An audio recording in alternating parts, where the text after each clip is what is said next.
Hey guys, welcome back to Resistance Chicks. We're your hosts, Leah and Michelle. Today is the 19th of October, 2018.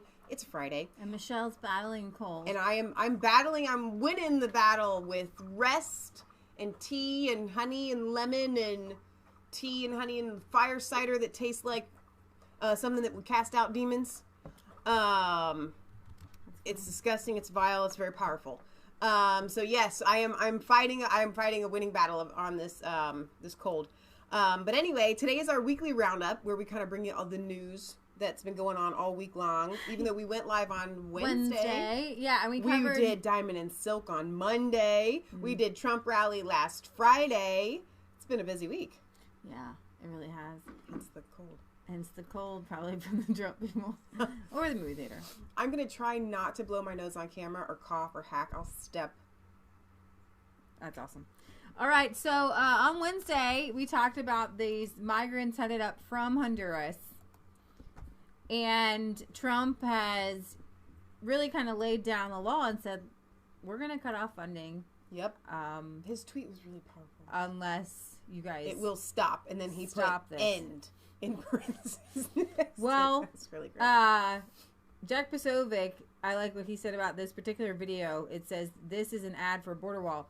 What you have here is the 4,000 strong migrants have now reached the Mexican border. And this is what they're doing. I guess nobody can stop them. They are literally tearing down the fence. Was that in Guatemala?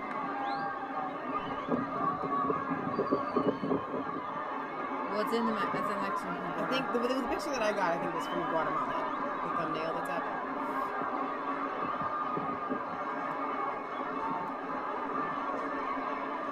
And I kind of wonder what they're waiting for when they're just kind of sitting on the fence, like what's going to happen. Maybe they're a little trepidatious, though, as far as what's going to happen when they jump the fence. Mm-hmm. See, and then now they're tearing it down over here. Right here. Mm-hmm. Now, what are these guys on the other side going to do? They're not doing much. Oh, boy. They're just going to have to back away. Like, back away. There it goes. They ran. Yeah, they ran out of the way. Yep. They made it. Oh, there they go. You can see people yelling, go, go, go, go, go, go, go. And now you've got the rest of them climbing the fence where the police were. Yeah. Well, they just had to give up with the police. I don't even know what the police were doing there to begin with. Like, that's a good question. Just all for show? Pretty much. Your tea is still going. I will get it. It's off. It sounds like it's going. It's off. Are you sure? OFF. OFF off. OFF off. So you have, this is from, I believe, a Mexican Reporters. Let's see if I can get this. Hey, you, I want this bigger. Tell it. It's not going. I'm going to get my... Because all technology bows to what we say. Yeah. Every time. Hey, you, get bigger. I'm going to get that video bigger for you guys to see. Because... Chris Holman has the flu right now, too. We're just a couple of sickies. That just stinks. That's great. We are praying for you to get well, my friend. It's not getting bigger, and I don't know exactly where it's at. Let's see if I can just... This is just a different angle. De Guatemala en directo a través de Noticias Telemundo, cómo están haciendo todo lo posible por pasar. México ha dicho en distintas ocasiones que no va a permitir que todos entren sin ningún documento, etcétera. Do you guys remember on Wednesday we showed footage of them being handed money to join this caravan? Literal footage. Vamos a ver cómo responden. La gente va corriendo. Las imágenes de Fernando Espadín les muestran. Van corriendo. ¿Dónde? No quisieron abrir ahí. Quisieron pasar. Eso no está bien. Ya abrieron, ya abrieron. Wow. A la fuerza. You think that there's going to be some people getting injured in all this. The children, there were a lot of children in that line. If they can't keep up, they're going to get trampled.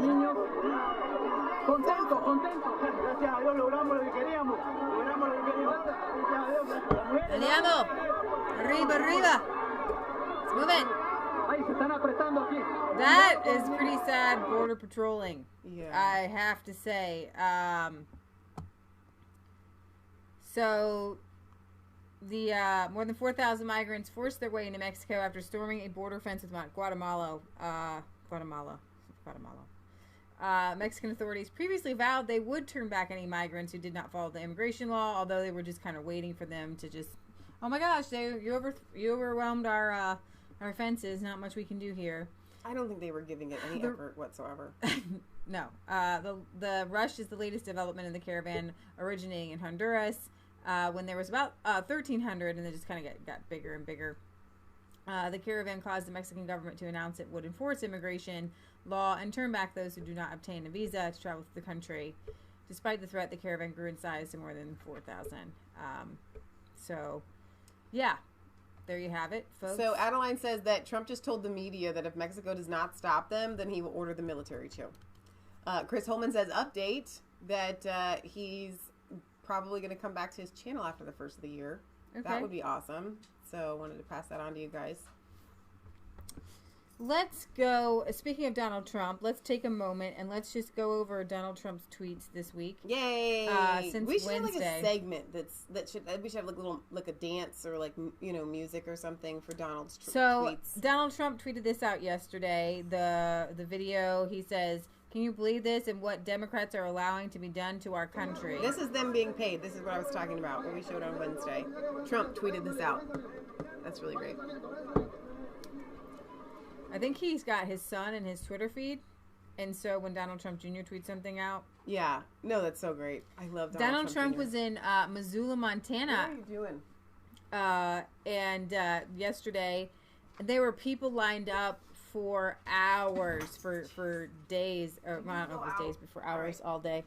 Poor Beans, Jasper, elderly dog, seems to always have to go when we go live. All the time. So he says, let's go to Mike Pompeo going to Saudi Arabia. Secretary of State Mike Pompeo returned last night from Saudi Arabia and Turkey. I met with him this morning, where in the Saudi situation was discussed in great detail, including his meeting with the Crown Prince. He is waiting for the results of the investigations being done by the Saudis and Turkey, and just gave a news conference to that effect. Now, I put in the title, I don't trust the Saudis and I don't trust Turkey. We gave you guys the news that we had so far on Wednesday. Right. Now the plot seems to thicken a little bit, in that Mike Pompeo has not heard this audio that supposedly exists. Mm-hmm. And how can he have not heard it? Turkey definitely wants, the United States to fight its battles with Saudi Arabia. So trying to get the United States in on some sort of be on our side type thing. I don't trust Turkey. I don't trust Saudi Arabia. It looks like they're going to Saudi Arabia might change up the Crown Prince to another brother. It's like 5 billion of them. I don't know. And some are moderate, some are this, some are that. It's kind of a little bit of a mess. Let's see. Mike Pompeo says, in Riyadh with the King, with the Crown Prince, with the Foreign Minister, all of the United States counterparts there, we made clear to them that we take this matter with respect to Mr. Khashoggi very seriously. They made clear to me that they too understand the serious nature of the disappearance of Mr. Khashoggi. They also assured me that they will conduct a complete, thorough investigation of all of the facts surrounding Mr. Khashoggi, and that they will do so in a timely fashion. And that this report itself will be transparent for everyone to see. So transparent, questions like about, tinted windows. and to acquire with respect to its thoroughness. They're black. I told President Trump this morning that we ought to give them a few more days to complete that, so that we too have a complete understanding of the facts surrounding that. Where are we the can make hacked decisions pieces about how of the body? or if the United States should respond to the incident surrounding Mr. Khashoggi. I think it's important for us all to remember, too, we have a long, since 1932, a long strategic relationship with the Kingdom of Saudi Arabia. They continue to be an important counterterrorism partner. Really? Counterterrorism partner. Well, partner. Mike, I don't think that that's working out the way you think that it is. I think maybe it's more like terrorism partner, not counterterrorism. You keep saying that word. I don't think it means what you think it means. Counterterrorism. No, not really. Do you have a partnership where they fund terrorism and we back and support and act amiably with them? That's our and possibly sell them weapons. So I'm going to go to Caitlin Johnstone because God bless Caitlin. On this we converge in ideologies. Definitely do. If you guys are not familiar with Caitlin, she's a Bernieite, leftist, anti-war leftist. Yeah, that's a better way of saying it. And I like what she put here because you guys were putting this in the comment on Wednesdays. Be skeptical whenever the political media class converges on one single narrative. Mm-hmm. And she also goes on to say, I don't really care about this one guy. I don't care about this one guy. Saudi Arabia kills thousands and thousands of people. Well said. Why should we care about this one guy? You know there's journalists who are being massacred in mass in like Mexico, and journalists who have been imprisoned in Turkey forever. They don't allow anything but their narrative put out in Turkish media. Exactly. So it's kind of weird. She says, I've been following this story with some interest, but she hasn't been writing about it until now. This is one of those rare stories that has drawn the focus of both mainstream and alternative media. The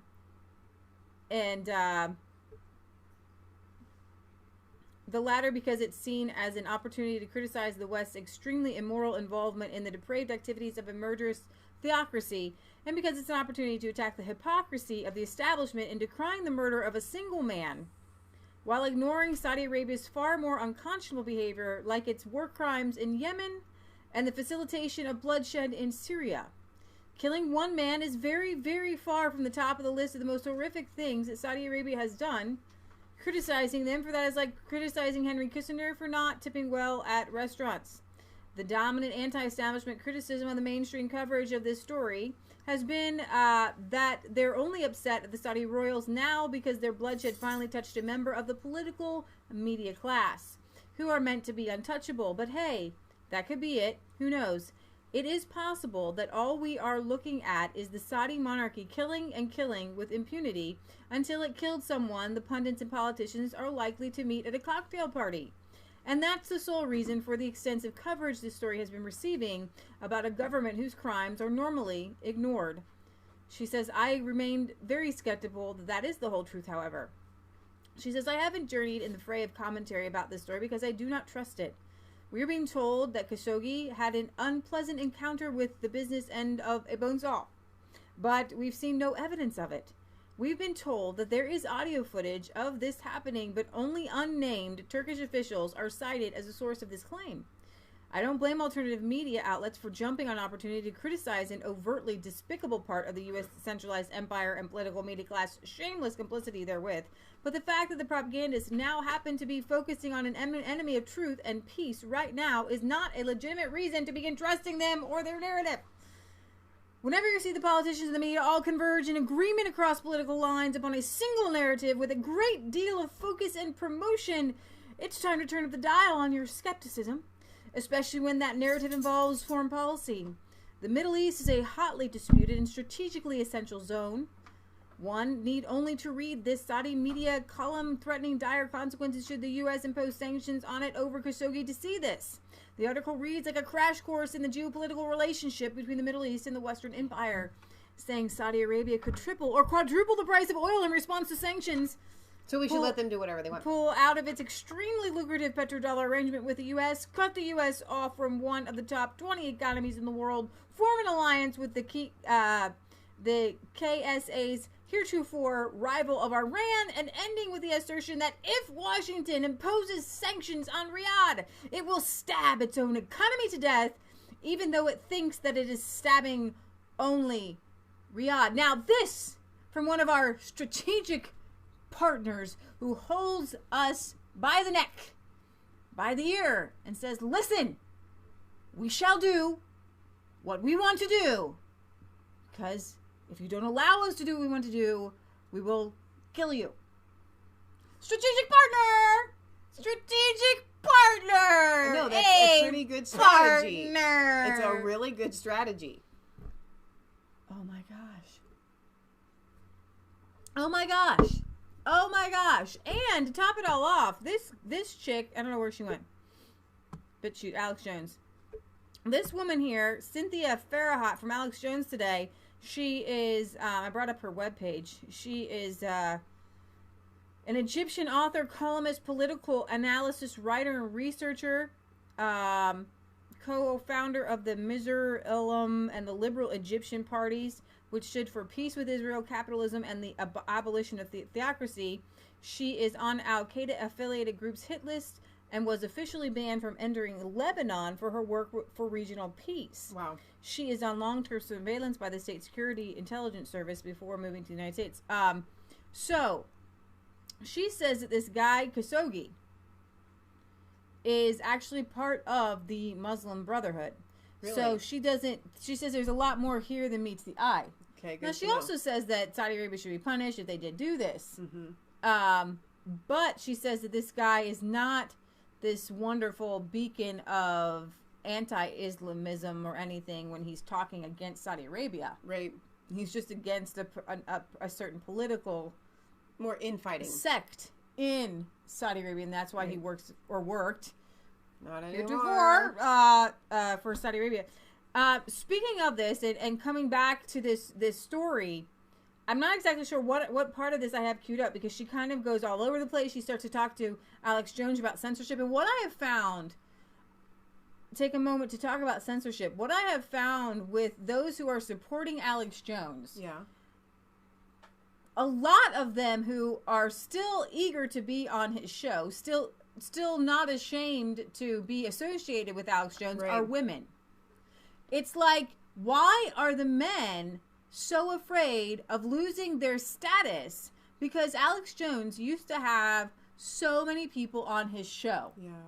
But we have seen people tiptoe away from Alex Jones because he's too hot to handle. Right. And it's quite embarrassing, because I started watching Alex Jones, and he would have guest after guest. He had Candace Owens, he had James O'Keefe, he had Tony Schaefer, he had and unfortunately, in having a lot of these people, He's had Nigel and Katie on. Yeah, in having these people, you get one crazy guy like David Steele, who didn't seem crazy Until he started talking about aliens on Mars. And then at one point, he starts to talk about aliens on Mars. And I don't think this guy is crazy. I think that David Steele was a plant to make Alex Jones go crazy, so the narrative would go flying away. Right. And I think maybe he had some loans he had to get paid off or something. Yeah, I could see because he ruined his own reputation. He can't go anywhere anymore. He was working with Cynthia McKinney, and Caitlin Johnstone did a right-left corroboration with him, and she says that was one of the most embarrassing things that she's ever done. But we didn't know that he was this. I don't believe he's crazy.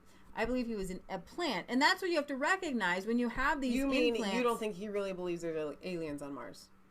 No, he said that there were child abduction, sex trafficking on Mars. Is that what it was?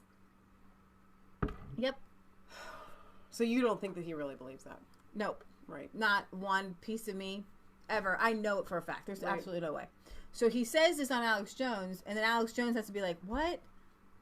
Now he can't be on the show anymore. You know what I mean?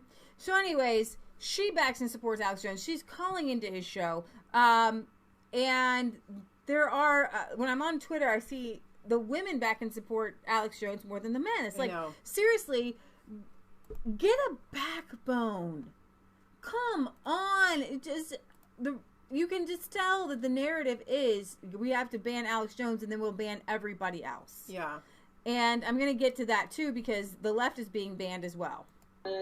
that are expressed very beautifully in the U.S. Constitution. This is an attack against the American Constitution. This is an attack against American values and against everything America stands for and that it defines its greatness. This is not just an attack against you. So this is the war we are at. It's a war of ideas, and they can engage in this behavior, but it backlashed. Because now you are going to become mainstream. And I want you to remember me, Alex, when this happens, that what they're doing to you right now is going to end up being one of the best things that ever happened to you in your career. Because that is a morality test for every individual who stands for any decent value to stand with you, or they are on the side of this savagery. And I wanted you just to hear that line, because the way she said that, it is a morality test. Those who stand with Alex Jones, I know, are not in it for money. They're not in it for fame. True. They have in their hearts the desire to see people set free. Right. The people who have kind of tiptoed away, like a Candace Owens, their roots don't go down deep enough. Right. So that when the wind comes and the rain comes, they hightail it and run. Well, our ideology, what we believe, our core beliefs stand alone. It doesn't matter if we support Alex Jones. It doesn't matter if we tout his right for free speech. It doesn't matter if we laud the work that he's doing. I am who I am, and I'm very confident in who I am. We're very confident in Resistance Chicks. And these people, unfortunately, want to cater to the masses, and they're not solid in their own core beliefs. And that's why they can't be on Alex Jones, because they're not solid enough in who they are. So Alex Jones was this close to having Kanye and Candace onto his show.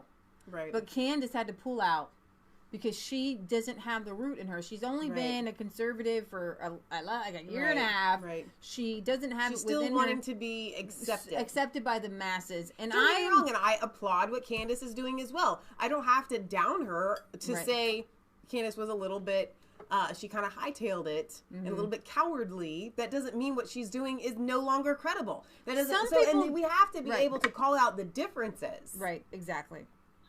So that is a defining moment in American history, and a defining moment for anyone with an ounce and a iota of integrity or moral courage.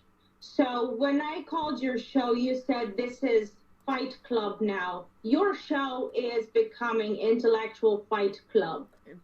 So this is what's happening. We are going to win. We can lose little battles, but that's not sustainable. I have seen it. When they banned my book, guess what happened? People were buying it like drugs. Everybody wanted it until completely sold out. So we are going to win. And the values that they banned and the book that they banned, now I write it, everything in mainstream media in Egypt, and it's celebrated, and it's becoming mainstream. And this is... So you're helping cause, I know this, I should say this up front, a major reformation with your book and other books. When we come back, we'll talk about those. But the particular book that they tried, Infowars.com, spread that link. I'm going to go for it here. Is that if me and Gargle say all that, we're valuable and I support free speech, but what's really behind this and what are the other players and angles? So... while I do that, unfortunately, Prince Salman could have been involved. I believe that the way to go further is to, we have to make sure that this never happens again. And the way we do that is there has to be punishment against turning your embassy into a slaughterhouse.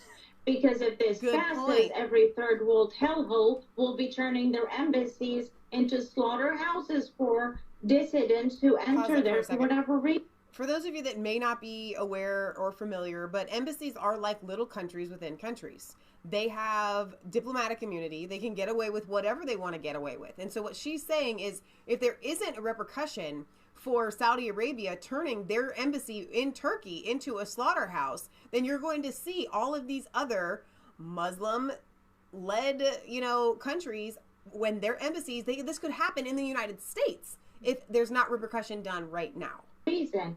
So that's a very, very dangerous precedent that it happened. The second thing, if I was advising President Trump, the thing I would be focusing on the most is to make sure that one of the very dangerous princes right now, who is supported by the Muslim Brotherhood and Iran, does not become the next king of Saudi Arabia, because they already started talking about putting him there, and that is Prince Ahmed bin Abdulaziz, and he's residing in London right now. And he is the most he's among the most dangerous princes who are eligible to become the next kings of Saudi Arabia. So then there's another younger brother. They're looking to oust the Saudi prince right now in favor of another guy just for optics, but we'll see how it plays out. And he keeps releasing some information to the press, hoping that America fights his battles. Erdogan. And punishes Saudi Arabia on his behalf. So while I agree that this was a terrible crime and there needs to be a punishment, it should not be done in a way that would serve Erdogan. And I think Trump, when he said, let us learn what happened. So it's one of those things when Trump says, let us learn what happened. We all would love to jump on a bandwagon and just say, this is what's happening. But sometimes you have to take a step back, take a breather, and say, I don't know. It's like with the Scribble case in the UK. Yeah. Look at all the aspects. Look at what's happening. Take into consideration the lines that you're being fed from mainstream media. Exactly. And so with the censorship, I would like to talk about this. This is interesting. So remember last week when we told you that Facebook got rid of about over 500 pages? Yeah, they also some hired of them, Nick Clegg. Yeah, he was an anti-Brexit guy to run Facebook. Well, here's the thing. A majority of those sites that were purged were leftist sites. So when they praise Alex Jones, they praise our censorship. Right. It could come around to bite them, so you really don't want to do this. Listen to this. Facebook blacklists left-wing site that praised the purge of InfoWars. Left-wing alternative media outlet Reverb Press was blacklisted from Facebook and Twitter last week, just months after celebrating InfoWars' mass purge from the same platforms. Reverb Press now complains it's absurd that Facebook thinks it can define what is legitimate news. Oh, really? After you guys, and then... In August and September, Reverb Press published 3 articles celebrating InfoWars' ban from most social media networks and big tech services, including YouTube finally flushed Alex Jones for hate speech and the tinfoil hat brigade is melting down. Alex Jones is finished on Facebook and the internet is rejoicing. Wow. In these articles, writers for Reverb Press made statements like conspiracy creep finally got what he deserved and referred to his danger as a propagandist. Now Reverb Press has also been banned from Facebook and Twitter. Reverb Press was just one of hundreds of pages which included independent news outlets banned from Facebook and Twitter this month, such as the news page we told you about the veteran who was a disabled veteran who had $300,000 in ads he had already put on Facebook was banned. He already gave his limbs for our country. And now I know. Following the purge, former Reverb Press World Affairs editor Mark Basile complained in an article for BuzzFeed News that it's absurd that Facebook thinks it can define what is legitimate news. Facebook's characterization of the kind of work we did and our motives for doing it is wrong, and those who support a free press in America should be very worried about how the company disappeared our page, he proclaimed. While its decision to kill off politics pages is not legally a First Amendment issue, it raises major free speech questions. In an article published following Reverb Press's ban, InfoWars declared Reverb Press's last post was on October 11th, the day of the banning. So it appears the site has been shut down. This is why you defend free speech no matter who is in the crosshairs. And speaking of which, I would love to be one of the first to say free Reverb Press. I don't care if they're a leftist shill. I don't care what they have to say. They have the right to say it. I want to know what people are saying. Exactly. Why keep the other side in the dark? So, Dave Rubin, I don't know if you guys know him. He's kind of popular. He's got a Twitter and he's got a YouTube show, and he's kind of a centrist turning libertarian. And he was asking today why people. He's still not convinced that having the government step in to do something about a Twitter and a Facebook is good, because as a libertarian, you don't want the government involved at all. Right. But if somebody comes into my house and breaks into my home, I want the government involved. Right. And I want them to go and get my stuff back. Yeah. So when it comes to Twitter and Facebook, yeah, what you've done is you've stolen my ability to reach people. And I would like the government, who is designed and set up to protect my freedoms. Right. That's the only reason the government is designed. So Mr. Rubin, Mr. Liberal, Mr. Libertarian, we don't live in a society with no government whatsoever. Exactly. If you're advocating that the government not come in and take money from you for your property taxes, you are correct. Right. If you're advocating that the government not come and grab from your wallet for income taxes, you are correct. Yeah. When you're advocating that the government not come in and make you perform and act for someone or create something for someone, such as an artist or a baker, you're correct. But when there's a thing called a telephone or a thing called a road, right, it is illegal. If you have a toll road, to say black people can't use this toll road. Yeah.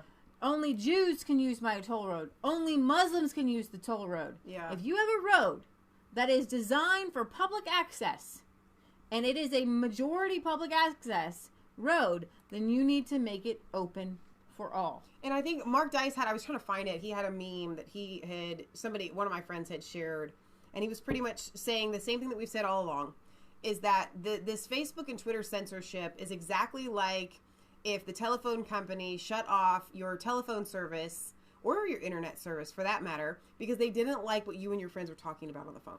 And here's the thing. It has to be a policy that is across the board. Right. It's not across the board.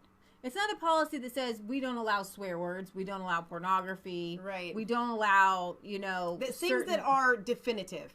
They are black and white, cut and dry. We do not allow nudity. We don't allow drugs.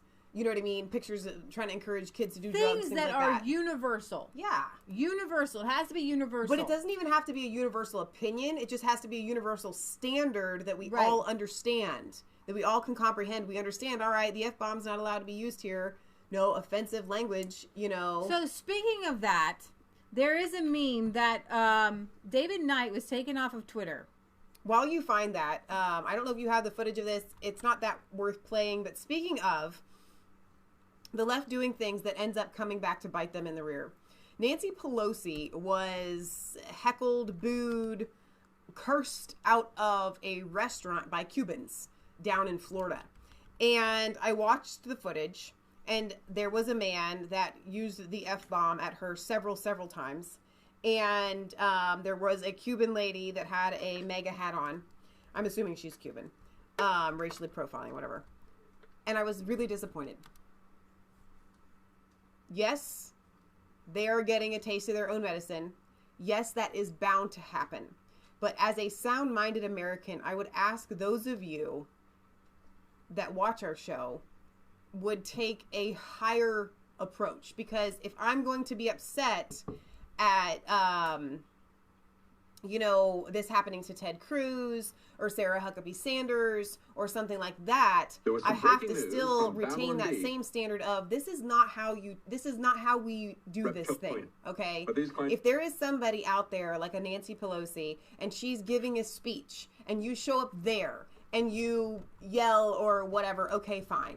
But if she's trying to live in a private life and you go after her and heckle her and curse, because I believe that curse words are like going in front and asking questions like, hey, Nancy, what about this policy? What about this policy? What about this policy? What do you think here? Why did you say this? That would be a little bit different. But what I heard, I was disappointed in. And I thought, you know what? Yeah, the left is going to find that they're going to get a taste of their own medicine because not everybody's going to hold the same policy that Michelle has. God, shoot. I got her. Was that Jasper? That would be Jasper going down the stairs. She's not actually able to go down the stairs very well. Is she okay? Yeah. We're okay. Praise the Lord. There goes the dog down the stairs. Guess we're going to have to shut that baby gate. Oh, the baby gate. All right.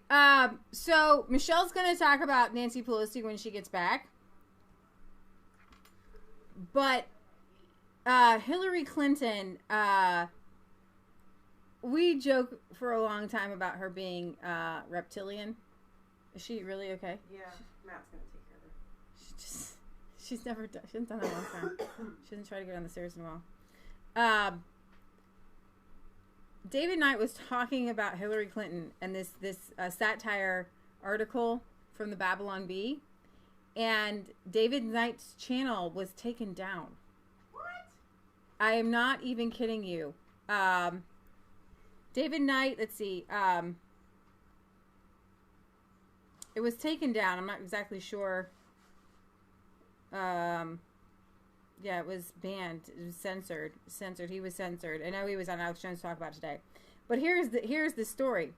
Hillary Clinton releases DNA test results proving she's only half lizard person. Oh my gosh. Shortly after Elizabeth Warren's released a DNA test that may or may not show that she is 1,024th Native American, failed presidential candidate and former Secretary of State showed the results of her recent DNA test that conclusively proves she is only 50% reptilian. The test, conducted by a renowned DNA expert, showed that only 50% of her blood comes from reptilian humanoids from space bent on destroying humanity. Many Washington insiders had claimed she was 100% reptile, but these claims are now known to be a hoax. I'm happy to announce that I'm only half reptile, she said in an interview Sunday evening. I hope my critics will think twice before calling me a space reptile now, since it's only half true. I'm only part lizard person. Thank you very much.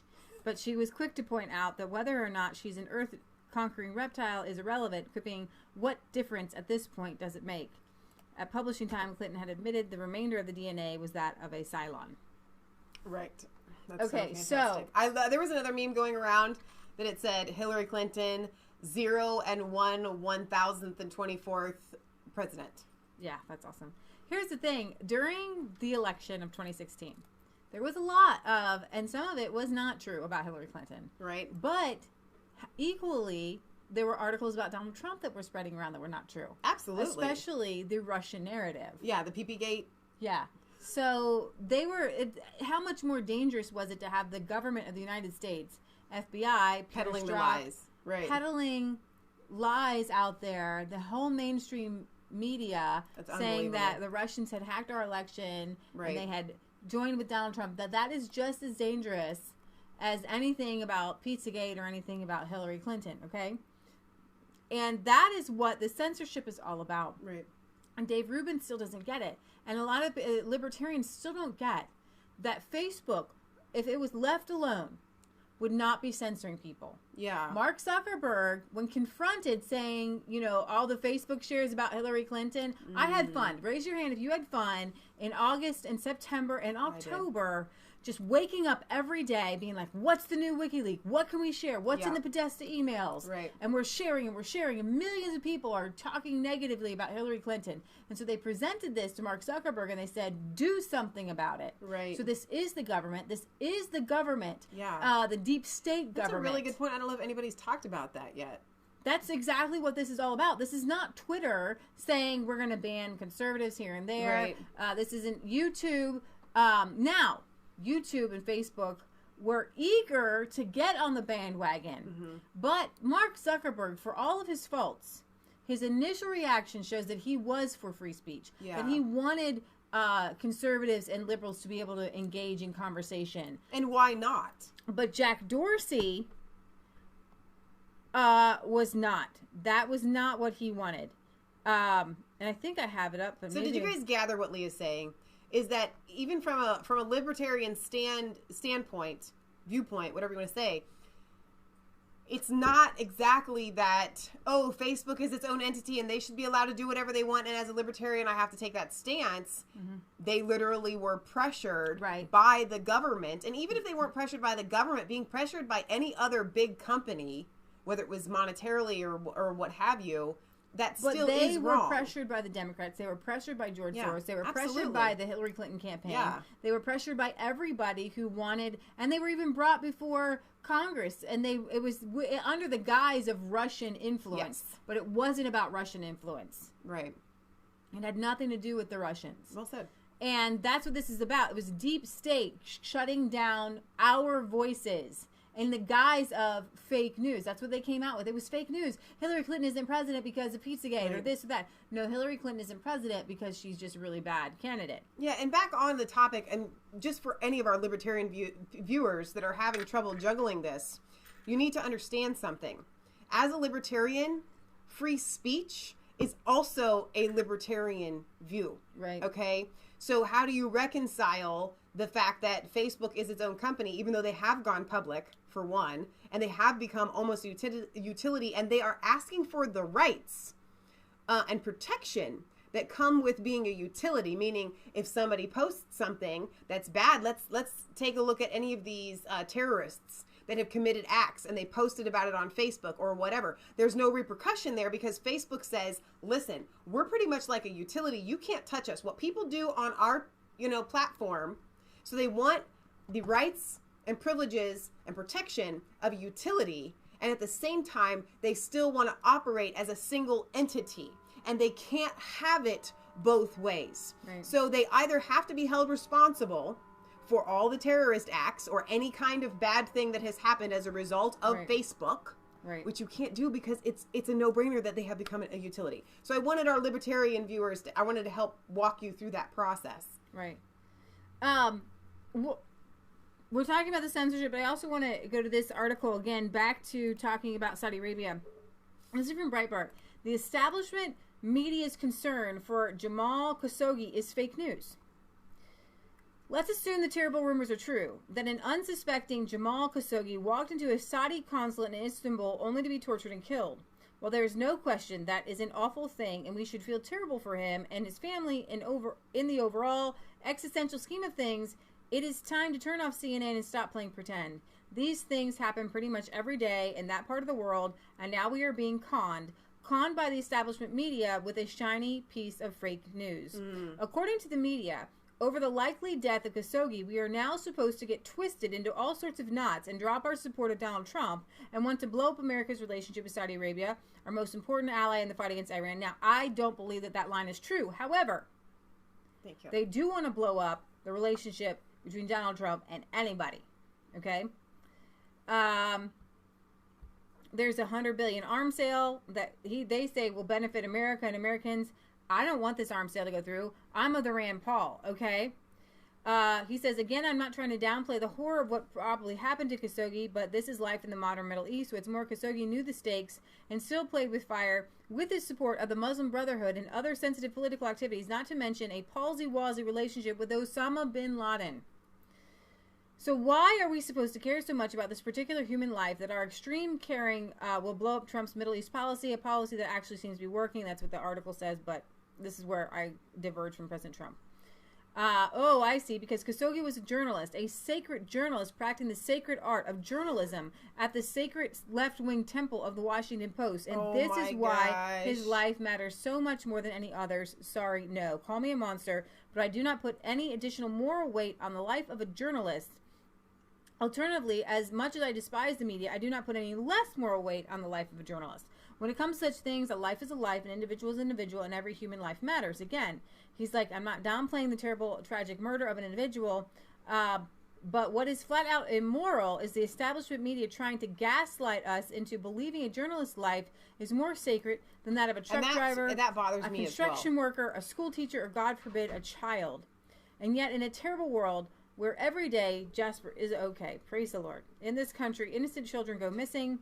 Young black men are gunned down in Chicago. Women are raped and murdered. And the media demand we pour all of our emotional energy and empathy, not to mention our government's diplomatic resources, into the murder of a journalist because of journalism.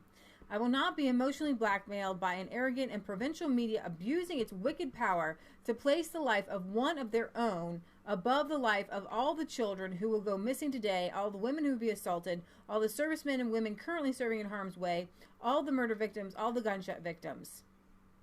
The media is playing with us, and they're only pretending to care about Khashoggi. Remember, the establishment media is almost entirely made up of truly awful people who care only about one thing, the left-wing cause. He says, number one, he wants proof. Outside of Breitbart News, have you heard a single squeak of outrage from a CNN or NBC or Washington Post over the 30-plus Mexican journalists murdered since 2016? No. Because outrage over that particular horror show only works against the media's left-wing cause of portraying Mexico as this wonderful nation sending their best and brightest. This entire Khashoggi narrative is a con, a hustle, and a ploy. John Unitas on YouTube says that the MSM pushes a story, it's because it matches their agenda. Tying Agreement says how many people are killed by illegal aliens each day. And so you do need to put it into perspective. And then when Donald Trump calls that out, that's xenophobic. Right. That's racist. Donald Trump isn't saying all Mexicans kill people, but he is saying that people who come here illegally might break other laws as well. Right. But I think when we look at the establishment on the left and the right that just want to push war, that want to push funding terrorism all around the world, they don't really care about people getting cut up into kebabs. Okay, because that's what really happens. It literally happens in the UK. They'll take little girls, they'll cut them up in kebabs and feed them. They cut them up and put them in food and like seriously, and feed them to the happens Gentiles or whatever. Speaking of the UK, that's a really interesting segue that you had. I don't know. Worth the Look says, yeah, MSM tell the story they've been given to say, and then a few days later, don't mention it again, repeat and repeat, just like the shooting in Vegas and so on. I would like Michelle to look at the comments and watch as I talk about this story, because we're going to talk about this again on Sunday. You're not going back out, and I'm shutting the thing. Hang on. Matt, didn't he? He kind of did. Worth a look, and our UK viewers, I want to hear your opinion on this. Notorious radical Islamist preacher Ajam Chowdhury has been released from jail. No. Wasn't he looking for like asylum or something? May insist protection. May insist the public will be safe. Theresa May insists the public will be safe. Now, from what I have what I understand, to keep him in prison costs $50,000 a year. To surveil him will be $2 million a year. $2 million. And isn't he being let off early? By the way, he served half. Right. So you know what? It would have been cheaper for y'all to keep him for the other half.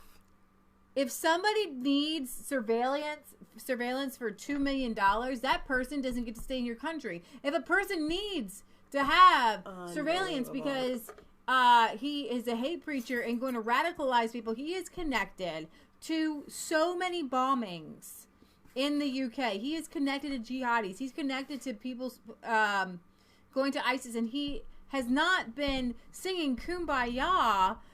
They don't do is they do not de-radicalize these guys in prison. Yeah.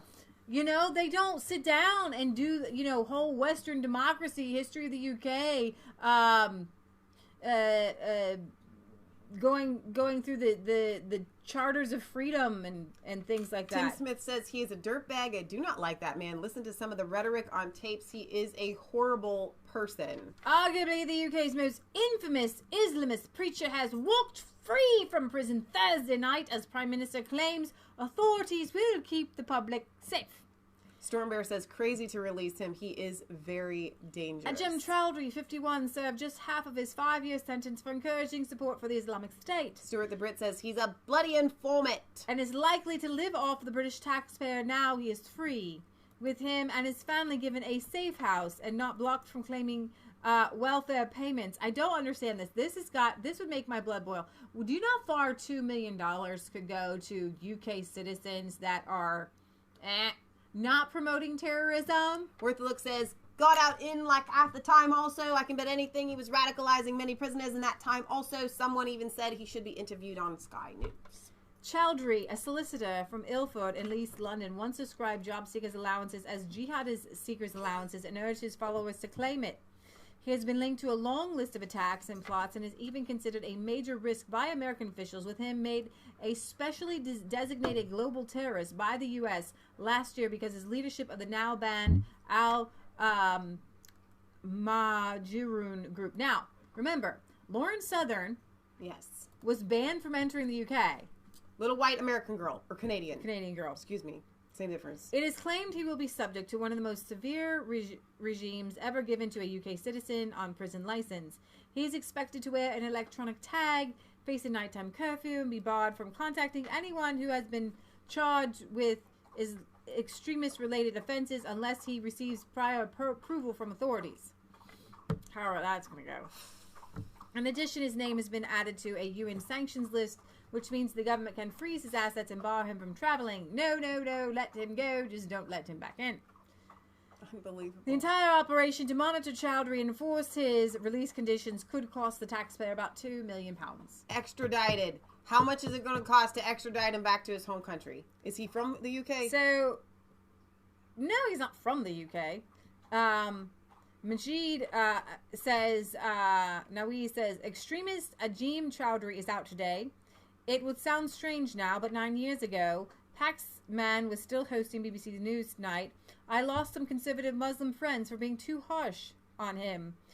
Was told I was the other end of the extreme. How things have changed. Well, we're joined now by Anjem Chowdhury of Islam for UK and by Majid Nawaz from the counter-extremism think tank, the Quilliam Foundation. I see in your statement today that this decision, in your judgment, is a victory for Islam and for Muslims. How does that work? Well, absolutely, because if you believe in something, then it should be good for all times and places. The government advocate democracy and freedom. Supposedly, their own soldiers are dying for freedom and democracy in Afghanistan. And yet, when we expose their foreign policy, as we did with the mere suggestion of having a procession in Wooden Basset, suddenly you find that freedom dissipates and you have dictatorship. And how's the campaign to move Britain over to Sharia law coming along? Well, this is in the hands of God. We do our best to propagate Islam. Well, of course it is. I think many people will see that democracy and freedom is no good for the British, no good for Afghanistan, and in fact, we need an alternative. Unlike He says, maybe we'll find out that democracy and freedom is no good for the British, and in fact, we need an alternative. Made law, the Sharia is not something which gives you a right today to take it away tomorrow. It's good in all times and places. Siri, to make this an issue of freedom and democracy is absurd. Anjem, you haven't had a hair on your body touched by this government or this country. You haven't spent a day in prison. You haven't suffered one bit for your views. You're allowed to sit here right now because of freedom and democracy. In your so-called caliphate, you'd have me killed, wouldn't you? Wouldn't you have me... Am I an apostate that deserves death? Oh, well, I mean, obviously, Majid Nawaz is part of an apostate organisation called the Quilliam Foundation.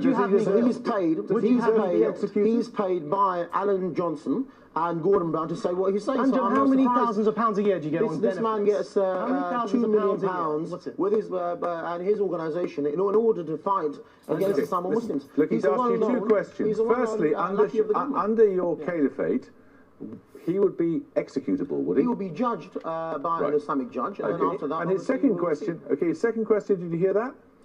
Repeat this. How many thousands of pounds are you receiving from the British government every year on dole money? On dole money. How many? Are you on the dole? Are you on the dole? At the end of the day, when you lose the argument, it's very easy. So now I'll ask you again. Have you had a hair on your body touched by freedom and democracy? For both of you, obviously, and the 5-minute clip that you played here, I'll tell you something.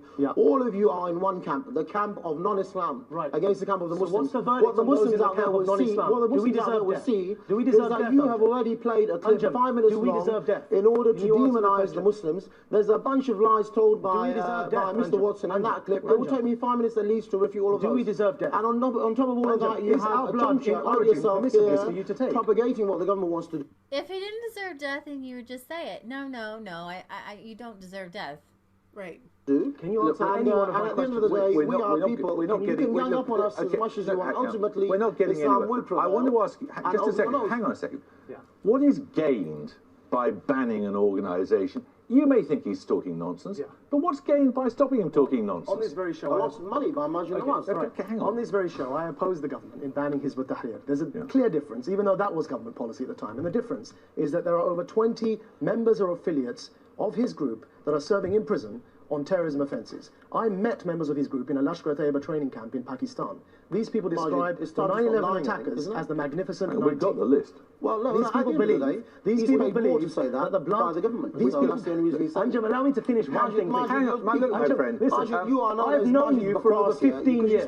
I've known you for over 15 years. No, I've not met you. Yes, you have. You're my solicitor in the East Ham murder case. You're my solicitor. What are you talking about, Margin? Why are you not my solicitor in the East Ham murder case? You cannot deny that there are, as he says, members of your organisation convicted of crimes serving sentences in prison. Why were they convicted? You have people in prison. Wait a second. So you just denied it, now you admit it. No, wait a second, Jeremy. Let's have a look at the facts. You have people holding placards at a demonstration against the cartoons. There's a man who held a placard about Denmark. He got 6 years for holding a placard. And yet you have freedom and he's trying to say that these guys are in jail for something ridiculous. Getting suspended sentences. That is the Britain that we live in today. It is an apartheid system. The Muslims are treated as sacrifices. You need to wake up. You need to wake up to the reality. I'm not paying attention. You need to wake up to the reality of the situation. If I'm judged an apostate by a Sharia court judge, will I be executed in your caliphate? Answer that question. You know very well that you have left the deen of al-Islam because you side with the enemies of Islam against the Muslims. As a judge, the one who stands with them is one of them. So will I be executed as an apostate in your caliphate? You've asked him about apostasy. This question is getting to Michael Howard levels. You've asked it dozens of times. You're not going to answer it. You're not going to answer the question, right? It's a ridiculous question. He knows the answer to it already. Well, the public don't know the answer to the question, do they? I think they will draw their own conclusions. Let's deal with the real issue. If you are so confident of your position, will you be appealing against this decision? We don't appeal because we don't believe it's allowed to appeal to man-made law. Secondly, we have had the most support we've ever had following the ban this morning by Alan Johnson. We have been inundated with calls and emails from Muslims and non-Muslims to say that they support us, and quite frankly they're disgusted by the government who on the one hand advocate freedom and democracy, but when it comes to people wanting to practice their own, if you like, views under the realms of their own law, suddenly that becomes dictatorship. At the end of the day, the point is that this is a great victory for Islam and Muslims. And you wouldn't be around this caliphate. But listen, don't you think tactically, whatever you think about nutty views, views which you two are presenting today, profoundly held convictions, whatever you want to call it. Let me ask you something, Jeremy. Hang on, I'm asking him a question. You hang on. No, but you're using is it not counterproductive to wait until something potentially provocative happens, which it doesn't happen in the end because they called it off, like this march in Wootton Bassett, and then to impose a ban on their right to say things? And that's a mistake the government has made. These people should have been banned when they set up Islam for UK, and it's wrong of the government to suddenly decide to ban them. They should have been banned from the beginning. They are different to Hizb ut-Tahrir. So now, Ribaza tells me that Tommy Robinson is set to get locked up on Tuesday of next week. And the justice system in the UK free the worst terrorist in the UK by letting this guy out. I haven't heard that. I hadn't heard that yet, so we'll have to do some research and bring that to you guys on Sunday for our European and UK news show at 1. But somebody earlier in the chat had said, give us Barabbas. And that's kind of what we're looking at in this instance, where you have Tommy Robinson possibly going to jail for who knows how long, and them letting this guy out. It's absurd. So I guess at this press conference, Theresa May was asked about him, and she said, on the question of Ajam Chowdhury, obviously he's an extreme preacher. I mean, he's pledged his allegiance to Daesh, and he was convicted of inviting support for them. If and when any terrorist offender is released, well-rehearsed plans are put in place to keep the public safe. Yeah, even if it The costs police, $2 million the prison, a year. the probation service, and other agencies have a range of powers available to them. They also have significant experience in dealing with such offenders. This includes the setting of strict license conditions, blah, blah, blah. Here's the thing. You lock people up in prison if they're still a danger to the community. Right. Okay? He doesn't get let out. You don't get let out with half time served if the parole board says, are you still a danger? Then no. What's the use of having any sentences in the UK whatsoever? Right. You guys do realize that imprisonment is not just a punishment. It's actually to protect society from that person. Yeah. Speaking of needing to be protected from people, this guy has gone kind of viral. He's some sort of crazed anti-cruise guy, and I'm gonna caught on video. Is this gonna be disturbing? It's a little bit odd. I haven't seen it. Oh, There's two videos actually. Oh, here's one. Why are you? Yes. Why are you attacking me? Video. Why are you attacking me? Because Why? you're lying. What am I lying about?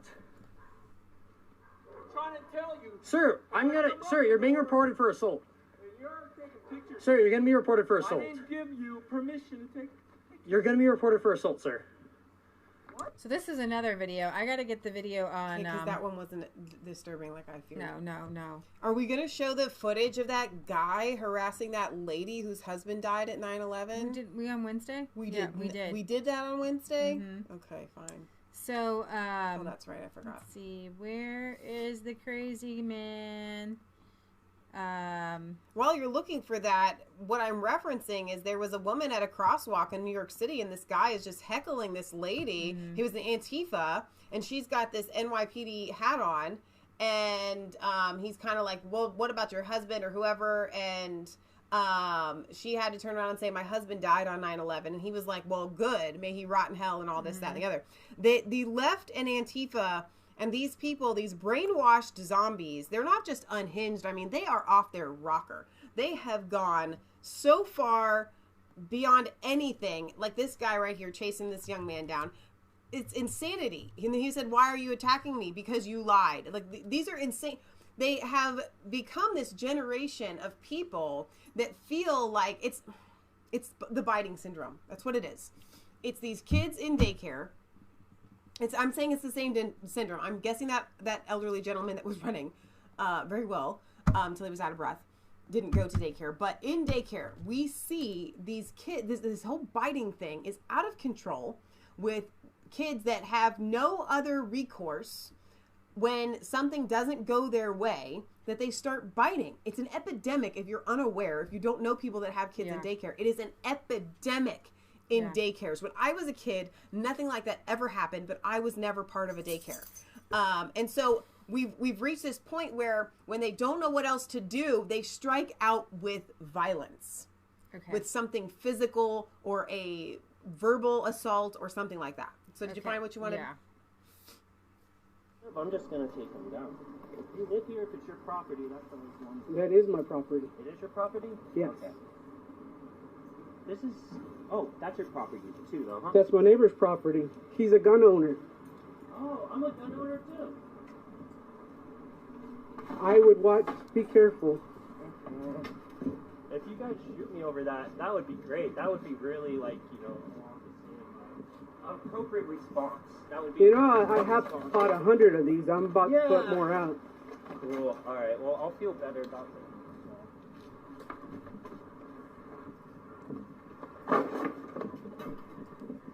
Wait for it. That cruise! I hate that cruise! I hate that cruise!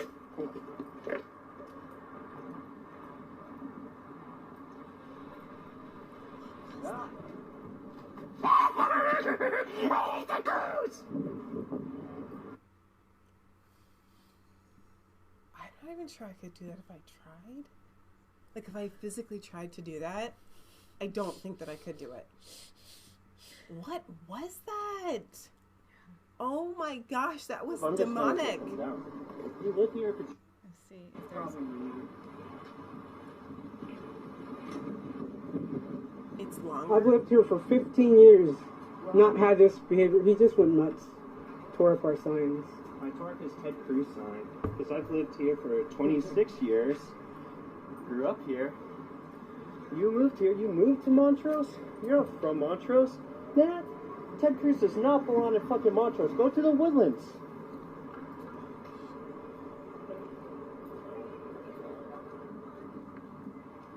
I'm not going to. I'll just take a walk around the block. So, I said that I think he was just upset because his mustard pants were too tight and it was cutting off the oxygen to his brain. Oh, and so you shouldn't mock somebody with a mental disability like that. And he should have worn a matching ketchup shirt to go with his mustard pants. That would have been nice. That is, like, his mom let him leave the house like that. Well, he's obviously grown a little since he bought those pants because they're a little short. Well, I think that, you know, parents, don't let your children leave the home like this, even if they are mentally unstable and disabled. When they have to, when their pants are that tight, you're going to cut off the oxygen in their brain, and they will act demonically possessed sometimes. Oh my gosh! I'm glad that wasn't an actual assault because I was worried. I feared the worst. Oh my gosh. So Jack Dorsey in this article I was telling you guys about in Wired, it's kind of scary, but I'm going to say it anyways. Says, I want to start with the New York, or I don't know who this is, not New York, Nicholas Thompson says, so I want to start with free speech, which is one of the issues that would truly divide this room. There are a lot of people who believe that Twitter has abdicated the role that it used to play in defending free speech. You used to be known as the free speech wing of the free speech party, which I know is quite controversial. But the idea is that Twitter used to really stand for what may be the most important thing in the U.S. Constitution. And then there are other people who argue that actually there are trade-offs between safety, privacy, and free speech. And I don't think that there's nothing wrong with that. But we're not talking about safety, privacy, and free. We're not talking about safety and privacy. We're talking about literally banning people for being conservative. Right. And so I just want to start by asking that. He goes, when we started the company, we weren't thinking about this at all. We were thinking about building something that we wanted to use. And one of the most interesting things about Twitter has been this amazing experiment in creating with others, and everything that we've benefited from the @ symbol and the hashtag and the retweet and the thread has been invented by people using our service, not by us. Our purpose today, we believe, our superpower, is around conversation, and we believe our purpose is to serve the public conversation, and that does take a stance around freedom of expression and defending freedom of expression as a fundamental human right, not just one within this country, but it also comes from realization that freedom of expression may adversely impact other fundamental human rights, such as privacy and physical security. Yes, absolutely, but that's not why you're banning people. So we believe that we can only serve the public conversation. We can only stand for freedom of expression if people feel safe to express themselves in the first place. We can only do that if they feel like they are not being silenced. I feel like I'm being silenced. Definitely silenced. So it's a question. What are the tools we're building? Blah, blah, blah. And he says, this quote about free speech wing of the free speech party was never a mission of the company. It was never a descriptor of the company that we gave ourselves. It was a joke because of how people found themselves in the spectrum. Mm-hmm. It was a joke people took seriously, the interviewer says, and people respected you, increased their respect for you because of that. He says, well, yeah, I don't think it takes away from our defense of freedom of expression, freedom of speech, but we were not absolutists. And he goes on to make the argument to how he can censor everybody. So there you have it. Yay. Yay. All right. So in Texas, get this, guys. Down in Texas, Democrats have been caught mailing pre-filled voter registrations to non-citizens. Not even kidding you. The Texas Democrat Party has been sending pre-filled applications to non-citizens, illegal immigrants, with the citizen box marked yes, According to the new complaints filed Thursday by the Public Interest Legal Foundation, the organization notified district attorneys at the Department of Justice and included a signed affidavit from a man who claims that several of his relatives who are not citizens, which is incredibly interesting. Okay, so I have like illegal alien like relatives. Family members, but they're getting these notifications, and bravo to this guy. I know, seriously, who is reporting this? Like, otherwise, we're not going to hear about it. Yeah, this is how the Texas Democrat Party is inviting foreign influence in an election in a federal election cycle. But Leah, Russia. The Texas Secretary of State's office confirmed that it too had received complaints from immigrants and relatives of dead people who said they were sent the registration mailings. If this is true, there will be serious consequences, says the Texas Governor Greg Abbott. The PILF publicly released complaints it sent to Hidalgo and Starr counties asking for an investigation. The organization also provided copies of pre-marked voter applications and the affidavit from the man who said his non-citizen relatives received the mailing. So Alex Jones earlier today was talking about how Texas is a historically blue state. No, historically Republican, 20% more Republicans. I meant red. I'm sorry. We just had this discussion about historically. I meant Republican. Where the colors red came around like the year 2000 when they actually defined which color. That's why that was on my mind. We read a whole article about it the other day. Thank you to Kansas who brought it up. Excuse me. My point is, Alex said that Texas is historically a Republican state, a red state, that Republicans usually come out and vote more than Democrats by and large. Why is it, this was what Alex said, why is it that they're trying to already call this state for blue, for the Democrats? And he said because of voter fraud. Yeah. It's absolutely. They already think that they have it in the bag like they did with Hillary Clinton because of voter fraud. Well, they're giving up on this one guy. His name is Beto.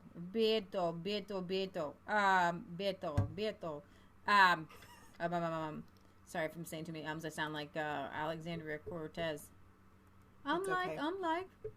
So, Beto O'Rourke is running against Ted Cruz. And he is this sniffling snake, in my opinion, who has charisma, like Obama did. Okay. And so the left has made him into a rock star.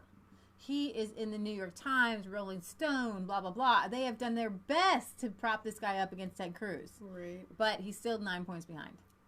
However, the young people are taken in by his magic spell. Oh, my gosh. But Beto supporters can't name anything he's actually done. College campuses are full of stupid people, and it's embarrassing. I have to tell you.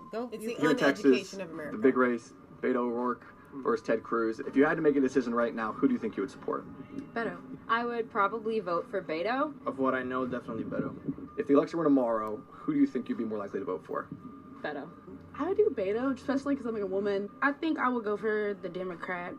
From what I know in political science, I just feel like they push and they help for things that would help people in my situation. Like, from what I learned in political science, they push for people in my position like poor people. And you don't think that they try to mold and shape your mind for their agenda in these universities? Really, you just swallow those pills. Really? Those are blue pills. Okay.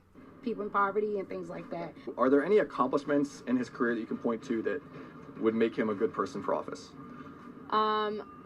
I am not aware of a lot of specific accomplishments that he has made. Are there any accomplishments of Beto's that you would point to? I don't know any, so I can't say anything for that. Is there anything you can point to as things and be like, yeah, he has accomplished this? I think he's accomplished, like, honestly getting his name out there. I think for not doing much, it sounds like he's really...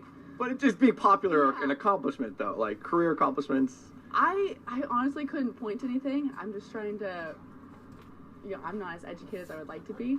Any accomplishments of Beto O'Rourke? That's why you're in college, sweetheart. No, I haven't. I haven't heard anything. What are accomplishments of Beto's that you would point to?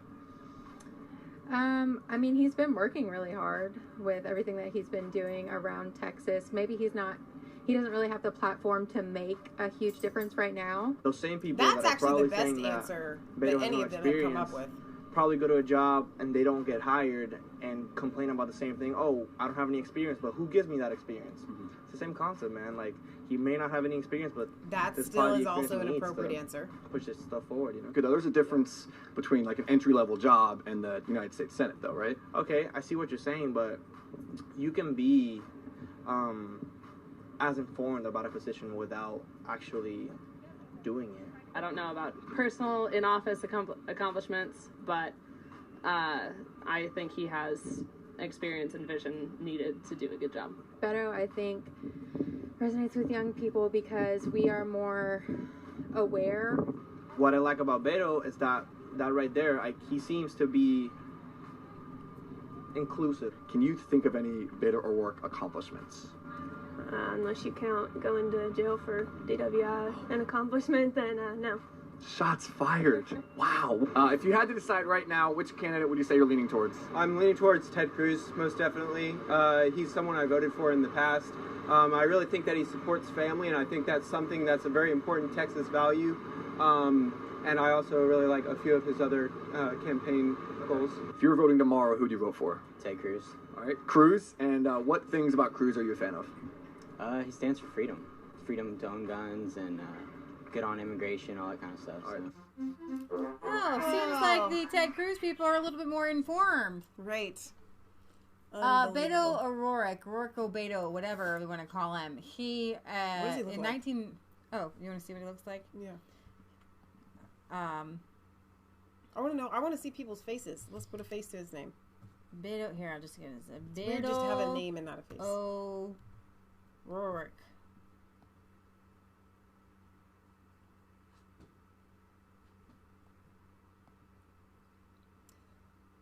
He's a... That's the rock star? He's a rock star, man. Okay. Yeah. I'm not seeing that, but okay. Yeah, so, Beto O'Rourke, so he had a DUI? He did, and supposedly... And that girl knew. Fled the scene. Wow. You know, you usually lose your license. Or, you know, it gets revoked for suspended or something. Yeah, he fled the scene of a DUI. You know what? I'm just saying. So might need to have a Senate committee hearing on that one. Donald Trump says, watch the debate last night between Beto O'Rourke and Beto O'Rourke, who wants higher taxes and far more regulations, is not in the same league as Ted Cruz. And what the great people of Texas stand for want. Ted is strong on crime, border, and Second Amendment, loves our military vets, low taxes. Beto is a flake. Wow. Now, there is going to be a Trump rally in Texas with Cruz on Monday. Is that right, Leah? When is it? I think you had told me it's on Monday, the 22nd. If it is on Monday, the 22nd, whatever day it is, Leah would like to stream that one live like we did the other day. A couple weeks ago. Do you guys remember when we did that? So we'll literally put it up here for you and you can have our reactions. And we will be streaming that from where, Leah? Right Side Broadcasting Network? Yeah. Thank you, Adeline. So, yeah, that'll be the next Trump rally that we do. Yeah, so moving on to this other story about, we'll keep talking about censorship. So, LifeSite News, you guys might know them. They're a Catholic, pro-family, pro-life organization. They're huge. I follow them on Twitter. I follow them on Facebook. They're fantastic. Have great articles. Yeah. They are all about, calling out the Catholic hypocrisy at every turn. 4 years ago, they posted a link to an article from, I believe, a doctor that said that STDs were rising among gay men. And so Twitter banned LifeSite News. You're kidding. Retroactively from a 4-year ago post.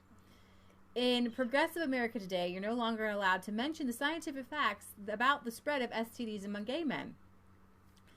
Twitter has just banned LifeSite News for daring to report the scientific facts about gay sex spreading many blood-borne diseases because the LGBT thought police now run all the tech giants. Any fact-based reports that don't worship anal as an ultra-clean lifestyle of purity and godliness are quickly banned by the tech giants. Pause. I want to tell you all something. And Twitter can take me off, and YouTube can take me off, and Facebook can take me off. It is a fact that throat cancer and anal cancer, there is a massive rise of that amongst homosexuals, or even young boys that have had to perform these acts or whatever. It is a very real thing. So I would think that if you are an advocate for the homosexual community, wouldn't you want to be putting things out there to say, you know what, this is dangerous? How can we promote having your relationship with your partner a little bit safer? Okay, who's to say you're anti-homosexual just by pointing out the fact that this is harming homosexuals? Okay, if we're saying this is harming the people, how are we hateful to them? If we're saying this is bad, how can we make it better? We say flee that lifestyle. But seriously, just because you're pointing out something that is a scientific fact, this is so sad in the homosexual community that we have cancers on the rise, we have AIDS on the rise, we have hepatitis is on the rise, right? Articles that discuss infectious diseases among heterosexual couples are openly allowed, of course, because according to the LGBT cultic, straight heterosexual intercourse is strange and weird. But articles that discuss the health risks associated with anal and are verbatim. Science, in other words, is now deemed hate speech by the clueless, scientifically illiterate LGBT crusaders who spent their college years learning how to be social justice warriors rather than informed biologists. Fact-based reality has been overthrown by LGBT protective tech monopolists who control all online conversations by asserting authoritarian control over thoughts and speech. So from LifeSite News, from their website, Twitter has just locked LifeSite News out of our Twitter article account over an article we posted 4 years ago that provided expert analysis on the rise, expert analysis of STDs among homosexuals. The 2014 piece by Dr. Gerard Nadal, a molecular biologist and microbiologist who is also president and CEO of the Coalition on Abortion/Breast Cancer, responds to media coverage of what was at the time the Centers and Disease Control's and Preventative's new annual report on STDs. Unbelievable. Contrary to the consensus that the reason for the documented continuous rise in syphilis, primarily affecting homosexuals, has more to do with homophobia than anything else, Dr. Nadal attributes the rise to the factor such as an upward trend in unprotected sex and 60% of homosexual men failing to disclose their symptoms or status to sex partners. He cited data from mainstream sources such as the CDC and a then recent New York Times report and a 2006 study in the journal AIDS Behavior. On October 18th, however, 2018, LifeSite News received the following message notifying staff that Twitter was locking the account because of the 2014 tweet sharing the story's neutral, factual headline violated our rules against hateful conduct and somehow promoted violence and threatened and harassed people. No further elaboration was given. A length of time for the lockout was not specified. The only recourse was offered to LifeSite was to remove the tweet and start an appeals process. Wow. This total intolerance for even reporting government health department statistics that reveal the health dangers of homosexual activity betrays what Peter Thiel, himself a homosexual, previously called a totalitarian mindset in Silicon Valley. Twitter is now trying to force news agencies to report only what is acceptable to their personal biased views, that the homosexual behaviors are normal and healthy and could never cause any problems whatsoever. Just do what you want. Stockport Andy says, I am a 53-year-old heterosexual male that has just gotten over anal cancer from England. So praise God, and we will continue to pray for your extended health and remission from that. That's awesome. Just the day before, former LifeSite News reporter and Americans for Truth About Homosexuality President Peter Barbera said that Twitter had recently banned him on the same grounds over a 2016 tweet describing homosexual acts as sin that spread disease. If Twitter no longer allows its use to advocate for healthy behaviors on its platform and to defend their sincere moral and religious beliefs shared by billions worldwide, then it will devolve into a bland, politically correct echo chamber. Wow.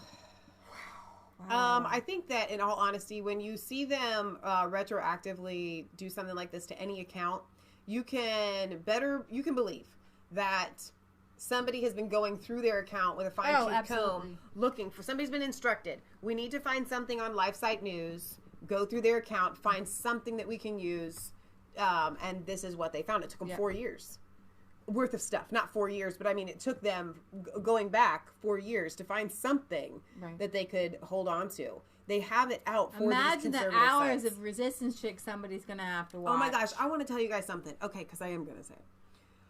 When we went to Diamond and Silk's Democrats on Monday night, it was absolutely adorable and fun. And I've had, for those of you that are leaving comments, I'm going to go back and I'm going to try to make this as clear as possible. It was a one-night event. Some people go, where can I find it? I can't find it anywhere. I think it's coming out on DVD and Blu-ray and all that. But it was just a one-night event. Why do they do that? Because with these low-budget films, it's very expensive to get a movie into theaters to run. It's far less expensive to do the one-night events, usually with Phantom, and then you get more exposure and people have the opportunity at least once to go and watch your film. But anyway, on Monday night, we went and saw Democrats by Diamond and Silk. We had some tech issues, so we didn't get to get any exit interviews, even though we were all set up to do that. So we did a cute little interview with just each other. And that video bypassed our normal censorship, and it's had almost 3,400 views. And we've gained like 70 subscribers, tons of comments, 265 likes, only 6 dislikes. Okay. So I told Leah earlier, I was like, listen, this is proof in the pudding that y'all do really like what we have to say and you want to hear the resistance chicks. And when our content is available to people, when they can find it, when they can view it, they like it, they subscribe, they comment, and it gets more views and it gets plenty of shares. So, and when we can bypass the censorship, we're okay. So I'm not self-conscious anymore. Like maybe we just stink. No, I don't think we do. But my point is, I never thought that. I didn't either. But my point is, we have said this to you guys so many times. I'm not exactly that excited about getting huge, because the more exposure you have, the more you are making a wave, which that's, of course, that's what we want to do. And we will take it in stride when this stuff happens, because we've already had many things like this happen to us. But to have our Twitter account banned, to have us taken off of Facebook, to have our YouTube account banned, which we've already had that happen once, but we got it reinstated. We've had, we've been timed out from live streaming on YouTube. These are all very difficult hurdles to go over. So sometimes there is a silver lining in the censorship. But I wanted to let you guys know, who are always pushing resistance chicks, to let you know that there are, when we can beat the algorithm, we're still who we were for the first year of our show. Vegano, man up, brother. Hi. Bishops, and tell the truth. So you guys remember this priest Vegano who came out and talked about how the Pope was covering up abuse, especially from this guy McCarrick? Well, the Pope came out against him very strongly. You know, Synagogue of Satan are the people who accuse the church and blah, blah, blah. Right. And it became this huge rift. Well, Vegano has penned another article. And the Vatican journalist Aldo Maria Valli has received a new communique from the Archbishop Carlo Maria Vegano. I post an English translation below. Witnessing corruption in the hierarchy of the Catholic Church was a painful decision for me and still is. But I am an old man, one who knows that he will soon have to give an account to the judge of his actions and omissions, who fears the one who can throw body and soul into hell. Yeah. Judge who, even in his infinite mercy, will make each one according to merit the prize or eternal punishment. Anticipating the terrible question of that judge, how could you who are aware of the truth, remain silent in the midst of such falsehood and depravity? What answer could I give? I spoke in full awareness that my testimony would have caused alarm and dismay in many eminent people, ecclesiastics, brother bishops, colleagues with whom I worked and prayed. I knew that many would feel hurt and betrayed. I predicted that some of them would have accused me and questioned my intentions. And most painful of all, I knew that many innocent faithful would be confused and disconcerted by the spectacle of a bishop who accused confreres and superiors of misdeeds, sexual sins, and gross negligence on their duty. Yet I believe that my continuous silence would have endangered many souls and would certainly have condemned mine. Despite having repeatedly reported to my superiors and even to the Pope the aberrant actions of McCarrick, I could have publicly denounced the truths I knew of. If there is any of my responsibility for this delay, I regret it. It is due to the gravity of the decision I was about to take and the long struggle of my conscience. I have been accused of creating confusion and division in the church through my testimony. This statement can only be credible for those who believe that such confusion and division were irrelevant before August 2018. Any dispassionate observer, however, could already well see the prolonged and significant presence of both, which is inevitable when the successor of Peter, he refuses to exercise his principal mission, which is to confirm his brothers in faith and in sound moral doctrine. Then, with contradictory messages or ambiguous declarations, the crisis is aggravated, the confusion worsens. So I spoke, because it is the conspiracy of silence that has caused and continues to cause enormous damage to the church, to so many innocent souls, to young priests, priestly vocations, to the faithful in general. With regard to my decision, which I have taken in conscience before God, I willingly accept every fraternal correction, advice, recommendation, and invitation to progress in my life of faith and love for Christ and the Church and the Pope. Let me remind you again of the main points of my testimony. In November 2000, the nuncio of the United States, Archbishop Montalvo, informed the Holy See of the homosexual behavior of Cardinal McCarrick with seminarians and priests. In December 2006, the new nuncio, Archbishop Peter Samby, informed the Holy See of the homosexual behavior of Cardinal McCarrick with another priest. In December 2006, I also wrote an appointment to Cardinal Bertone, Secretary of State, who personally gave the substitute for General Affairs, Archbishop Leonardo Sandri, asking the Pope to take extraordinary discipline measures against McCarrick to prevent future crimes and scandals. This note was not answered. In April 2008, an open letter to Pope Benedict by Richard Sipe was transmitted by the prefect of the Congregation for the Doctrine of the Faith, Cardinal Lavada, to the Secretary of State, Cardinal Bartone, which contained further accusations to McCarrick to go to bed with seminarians and priests. It was delivered to me a month later, and in May 2008, I presented myself with a second note to the then Dean of General Affairs, Archbishop Fernando Filoni, reporting the charges against McCarrick and demanding sanctions against him. Also, this, according to my note, did not have an answer. In 2009 or 2010, I learned from Cardinal Ray, prefect of the Congregation for Bishops, that Pope Benedict had ordered McCarrick to cease public ministry and start a life of prayer and penance. The nuncio Samby communicated the Pope's orders to McCarrick, raising his voice so that it was heard in the corridors of the nuniciature.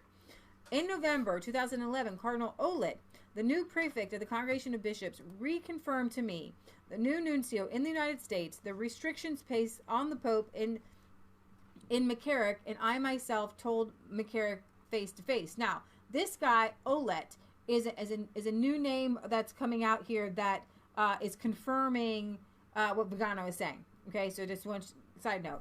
On June 21st, 2013, towards the end of an official meeting of the nuncios in the Vatican, Pope Francis addressed me words of reproach and difficult interpretation on the American episcopate, however you say that.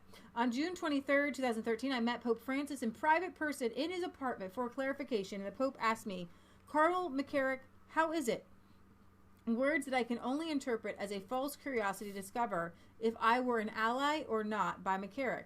I told him that McCarrick had sexually corrupted generations of priests and seminarians, and the Pope Benedict had ordered him to devote himself solely to life of prayer and penance. McCarrick, on the other hand, continued to enjoy a special consideration on the part of the Pope Francis, who instead entrusted him with important new responsibilities and missions. McCarrick was part of a network of homosexual bishops who enjoyed the favor of Pope Francis and who promoted the episcopal appointments to protect themselves from justice and strengthen homosexuality in the hierarchy and in the church in general. That's another key element to this missal that he's writing, is he is calling out the hierarchy of homosexuals in the Catholic Church, saying that the Pope has employed specifically his immediate underlings, you could say, a step down from the Pope or a couple steps down in the hierarchy of the church. The high up in the church is a homosexual network. He says Pope Francis himself seems either to be conniving with the spread of this corruption or aware of what he is doing, is gravely responsible because he does not oppose it and he does not try to eradicate it. I invoked God as a witness to the truth of these statements of mine, and none of them was denied. Cardinal Olet wrote reproving me for my recklessness and having broken the silence and moved serious accusations against my brothers and superiors. But in truth, his rebuke confirms me in my decision and indeed confirms my affirmations one by one and in toto, whatever it means. Cardinal Olet admits that he told me about McCarrick's situation before I left for Washington to start my nuncio job. Cardinal Olet admits to inform me in writing conditions and restrictions imposed on McCarrick by Pope Benedict. Cardinal Olet admits that these restrictions prohibited McCarrick from traveling and appearing in public. He admits that the Congregation for Bishops, in writing, first through the nuncio Samby and then through me, ordered McCarrick to lead a life of prayer and penance. What does Cardinal Olet deny? He disputes the possibility that Pope Francis could have remembered important information about McCarrick in a day when he had met dozens of nuncios and had given each person only a few moments of conversation. And that's not what I witnessed. I have witnessed that in a second private meeting, I informed the Pope, answering a question about Theodore McCarrick, then Cardinal Archbishop Emeritus of Washington, a prominent figure in the Church of the United States, telling the Pope that McCarrick had sexually corrupted his same seminarians and priests. Cardinal Olet disputes the existence in his archives of letters signed by Pope Benedict or by Pope Francis regarding sanctions on McCarrick. But that's not what I witnessed. I testified that he had in his archives key documents, regardless of province, that incriminate McCarrick and related to the measures taken against him and other evidence of the cover-up regarding his situation, and I confirm it again. Cardinal Olet disputes the existence in the archives of his predecessor, Cardinal Ray, of notes of hearings that imposed to McCarrick the restrictions mentioned, but that's not what I witnessed. I have testified that there are other documents, for example, a note by Cardinal Ray, not ex Audencia SSMI, or signed by the Secretary of State or substitute. Cardinal Olet denies that it is false to present the measures taken against McCarrick as sanctions decreed by Pope Benedict and canceled by Pope Francis. True. They were not technically sanctions. They were provisions, conditions, and restrictions. To investigate whether they were sanctions or provisions or what else is pure legalism. From a pastoral point of view, it is exactly the same thing. In short, Cardinal Olet admits the important statements that I have made and do, and challenges the claims and challenges and claims I do not and have never done. There is a point on which I must absolutely deny that Cardinal Olet writes. The Cardinal states that the Holy See was aware only of simple rumors, not enough to be able to take disciplinary measures against McCarrick. I affirm instead that the Holy See was aware of a multiplicity of concrete facts and in possession of proving documents, and that nevertheless the responsible persons preferred not to intervene or were prevented from doing so. Compensation for the victims of the sexual abuse of McCarrick of the Archdiocese of Newark and the Diocese of Muchin, and the letters of P. Ramsey of the Nuncios Moldova in 2000 and Zambia in 2006, of Dr. Sipe in 2008, my two notes in this regard to the superiors of the Secretariat of State who described in detail the concrete allegations against McCarrick. Are they just rumors? They are official correspondence, not gossip from the sacristy. The crimes reported were very serious. They were also those of the acquittal of accomplices in these acts. The subsequent sacrilegious celebration of the Mass. Whoa. The subsequent sacrilegious celebration of the Mass. These documents specify the identity of the perpetrators, that of their protectors, and the chronological sequence of the facts. They are kept in the appropriate archives. No extraordinary investigation is needed to recover them. All right, so hang on, because I want to pause there, because I know sometimes when we're reading these really long things, we might start to lose you. Okay. So I want to bring everybody back to a couple of key points there. All right, so what he's saying is, listen, it wasn't in just this one meeting where he was lined up with several of the other world representatives, and he had a few minutes to speak to the Pope. He's like, it wasn't even then, there was a second meeting. But going back to that one instance, they're trying to say, well, listen, how is the Pope supposed to remember everything that he hears when he's talking? Listen, if I'm the Pope and I hear that one of my higher ups is abusing people, I'm not going to forget that. And if I do, I should be removed as Pope because I can't remember anything. Right. 2, he said that he had a second meeting with the Pope where he actually told the Pope again, where the Pope asked him a question and he answered the question. Okay. So it was undisputable that the Pope knew because the Pope had asked him a question. All right. And then there are these documents that are he's not going to give you the names. He's not going to give you the incidents, but he said there is sacrilegious mass happening. He said that I can chronological. You do not need any sort of discovery to see the there are facts. He says there's major proof in the archives. Even if there are rumors, the one guy admits, like, what's his name with the whatever. He says, listen, I was aware that there were rumors. Well, if you were aware that there were rumors, why didn't you do something about it and at least investigate? That admission on its own is guilt. But he's lying because he's admitting to the Vigano that he had discussed these sanctions with Vigano. Okay, so I'm gonna keep going. And the accusations made against me publicly, I noticed 2 admissions, 2 dramatic silences. The first is the silence is on the victims. The second is on the root cause of so many victims, namely the role of homosexuality in the corruption of the priesthood and the hierarchy. And what's interesting is, as I'm reading this, I know, Twitter could ban me because I'm reading Vigano's statement. Yeah. On abuse. On the core issue of the abuse. Right.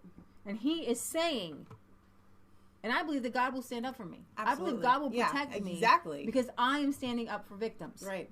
And in the game that we're playing right now, we have to realize that God will protect you. God will get your voice out there. Right. Okay? Vigano is fighting demonic forces. Yeah. Okay? The fact that he's out there even saying this stuff when he knows that everybody's going to be against him. And Pope Francis is saying that he's the devil. Yeah. Okay? So this is a huge spiritual battle, which is why I'm bringing it to you and why it's so important. Because the Catholic Church can trace back to Peter. They are our brothers and sisters. Right. My family is Catholic. They're Christians. This is happening to Christians.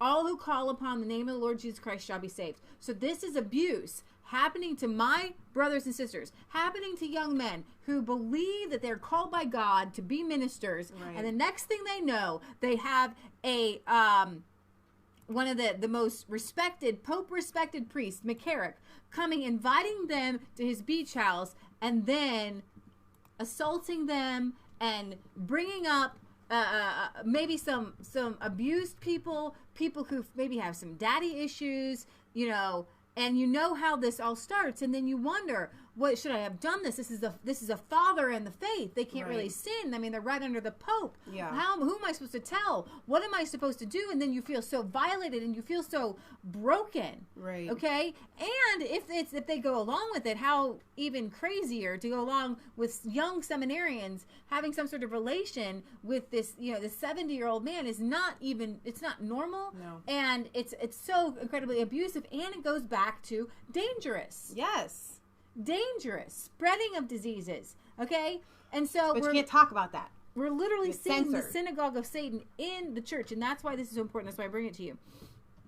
Okay, so he says regarding the first silence, which is about the victims, he says, it is shocking that in the midst of so many scandals and outrage, there is so little consideration for those who have been victims of sexual predators by those who have been ordained a minister of the gospel. Right. And pretty much that sums up everything. Why? I don't care what a guy who thinks he's a priest is doing. But what I care about is a victim. Somebody who's been abused. Right. Somebody who's been preyed upon Right. in the worst possible manner. The worst possible manner is to be sexually abused by somebody who says they are a representative of God. There are different levels of abuse. And that, before Jesus Christ and Almighty God, hurts Christ the most. We all can recognize evil for evil. Yeah. But when a man says, I am the voice of God, and they abuse you, Yep. it is sacrilegious. It is beyond the pale. Right. It is not a question of settling accounts or matters of ecclesiastical careers. It is not a question of politics. It is not a question of how church historians can evaluate this or that papacy. It's about souls with an exclamation point. Many souls have been put and are still in danger for their eternal salvation. Regarding the second silence, this serious crisis cannot be properly addressed and resolved as long as we do not call things by their real name. This is a crisis due to the plague of homosexuality. In those who practice it, in its motions, in its resistance to being correct. It is not an exaggeration to say that homosexuality has become a plague in the clergy and that it can only be eradicated with spiritual weapons. Right. It is an enormous hypocrisy to deprecate the abuse, to cry for the victims, and to refuse to denounce the main cause of so many sexual abuses, homosexuality. It is hypocrisy to refuse to admit that this scourge is due to a serious crisis in the spiritual life of the clergy and not to resort to the means to remedy it. There's no doubt in the clergy sexual violations, even with women, and these too create serious damage to the souls and those who practice them, to the church and to the souls of those who corrupt. But these infidelities to priestly celibacy are usually limited to the individuals immediately involved. They do not tend to by themselves to promote, to spread similar behavior, to cover such misdeeds, while overwhelming evidence of how the plague of homosexuality is endemic is the spread of contagion with deep roots difficult to eradicate. And this is so important. And again, you can be kicked off of Twitter for saying this. That normal people, I believe, and they're going to kick me off, whatever, in Jesus' name. Most people are born, we'll just say most for that matter. There you go. Are born attracted to the opposite gender. Okay? But something does happen, especially when you're young and impressionable, like a willow tree can be molded. When somebody arouses a young man in a different direction and gives them love and attention, it can switch something in your brain. Absolutely. That would not have been switched before. And many a homosexual has said, I wish I wasn't this way. I wish I didn't have these feelings. I wish I didn't have these attractions. Or but I wish that I had not been molested as a child that had created this in me. But, and that's what I'm saying. But like Milo will tell you, he says, my homosexuality, I know that it was caused by being molested by priests. Right. He says, now I am attracted to men. Now I'm a flamboyant homosexuality, and I don't want to. He says, I wish I were just attracted to women. I wish I could get married. I wish I could have kids. Right. But he says the overwhelming feelings that he has. He says my homosexuality was not inherent. I wasn't born a homosexual. Right.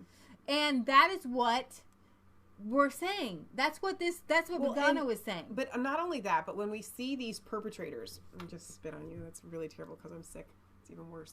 When we see these perpetrators, we know that they don't ever just have one victim. Right. When you look at convicted pedophiles, they will brag on the fact that they found hundreds of children to victimize. Right. Okay? And then it spreads because, unfortunately, okay, homosexuals comprise, 3% of the population. 3% of the population is committing, I want to say it's 75% of male-on-male homosexual it's just molestation. A lot more. I don't have my facts with me right now. So we do know that when someone grows up and becomes a homosexual male, unfortunately, the stats, the facts, you can't argue with those, show that they are more inclined. There is a higher percentage of them that then go and molest more little boys. What's interesting is you're allowed to talk about toxic masculinity, but don't you dare talk about toxic homosexuality. I'm not saying all homosexuals will go and do anything to people, but you have to be able to state facts. Exactly. Okay? And also, when you add in the Christian and the spiritual element, saying God condones this, God says this is good, makes it another factor for spreading, right? Yeah. He says, it is established that homosexual predators exploit their clerical privileges to their advantage, but to claim the crisis itself as clerical is pure being sophistry. It is pretending that a medium and instrument is actually the root cause. The denunciation of homosexual corruption and of the moral cowardice that allows it to grow does not encounter consensus and solidarity in our day, unfortunately not even in the highest spheres of the church.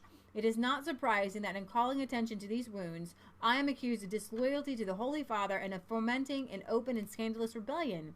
A rebellion would imply pushing others to overthrow the papacy. I am not exhorting anything of the kind. I pray every day for Pope Francis more than I have ever done for any other pope. I ask, indeed I implore, that the Holy Father will face the commitments he has made.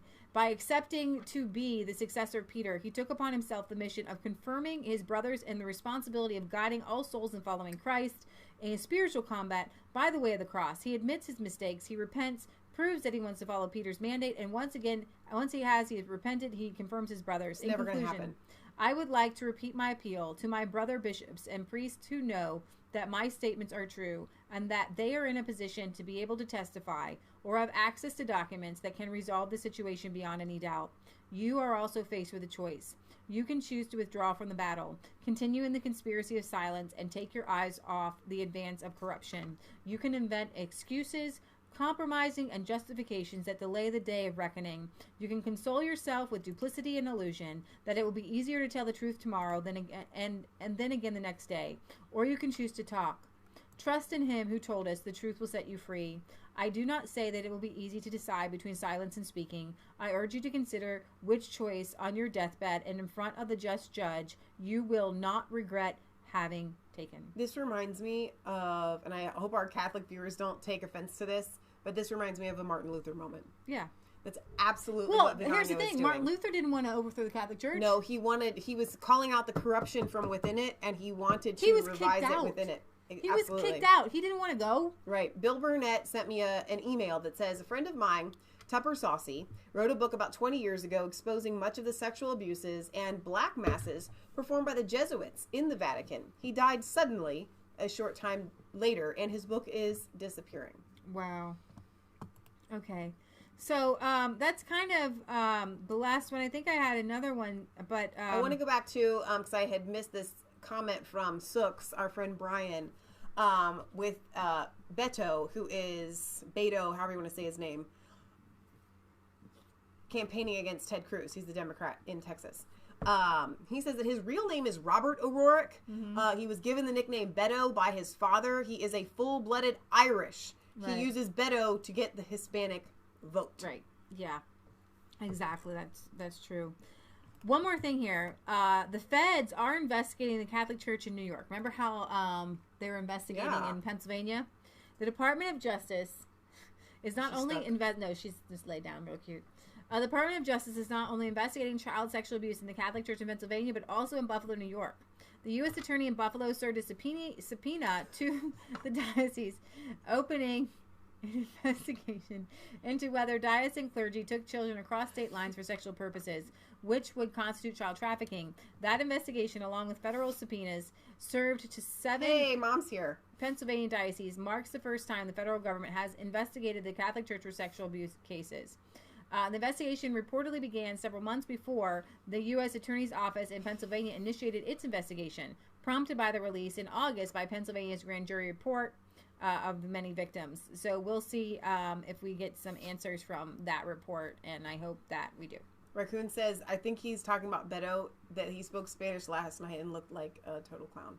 I have to go blow my nose. I'm so sorry. She's got to blow her nose, folks. All right, so that's our show for the night. I hope you stuck with us as I read Vigano's letter, because it is something that is truly very, very close to my heart. I cry internally and externally for the victims of abuse, but especially as a Christian, as somebody who loves Jesus, as somebody who has God's heart, hopefully, when I see that the men of God who are charged with caring abuse it in such a horrific fashion, it breaks my heart. And what can I do? We all say, what can I do? Speak out. Well, I can speak out. And you can speak out. And you Why can do tell you think people and put pressure on the Pope and put pressure on the Vatican. And I get this a lot from viewers sometimes. From the Debbie Downers that I love, but sometimes it is hard to be positive in this. Oh. What kind of difference are we making? I mean, really, does it really make a difference? Well, let me ask you this. If we weren't making a difference by speaking out, by sharing things on social media or email or whatever, why would they be going so hard to censor us?